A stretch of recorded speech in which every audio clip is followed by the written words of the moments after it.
কি হলো, এত খারাপ রেজাল্ট করেছো কেন? তুমি পড়াশোনা কিছুই করছো না?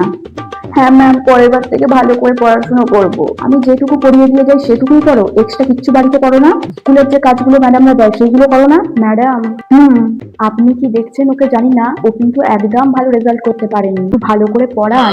আরে আপনাকেও তো একটু দেখতে হবে বাড়িতে, আমি যেটুকুনি ওকে পড়িয়ে দিয়ে যাই ও সেটাই বাড়িতে ওইটুকুনি পড়ে। আপনারাও গাইড করুন একটু বাড়িতে, গাইড না করলে এইরকমই হবে। কি?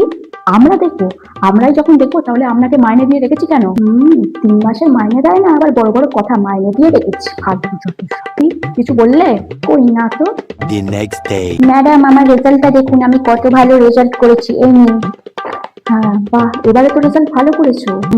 দেখেছো তো, এবারে ভালো করে পরীক্ষা নিয়েছিলাম, সাজেশন দিয়েছিলাম, তাই এবারে রেজাল্টটা তুমি ভালো করেছো। ম্যাডাম, হ্যাঁ বলুন। মেয়ে তো রেজাল্ট ভালোই করেছে। আসলে না, এবারে আমি ওর পেছনে অনেক খেটেছি, খুব ভালো করে ওকে দেখেছি তো, খুব ভালো করে ওকে পড়িয়েছি, আর পড়াতেও বসিয়েছিলাম প্রত্যেকদিন, ওই জন্যই মেয়ে ভালো রেজাল্ট করেছে। বাবা রে বাবা, রেজাল্ট ভালো করলেই সব ক্রেডিট বাবা মায়ের স্টুডেন্টদের, আর রেজাল্ট খারাপ হলে সব ক্রেডিট হলো প্রাইভেট টিচারের। বাহ।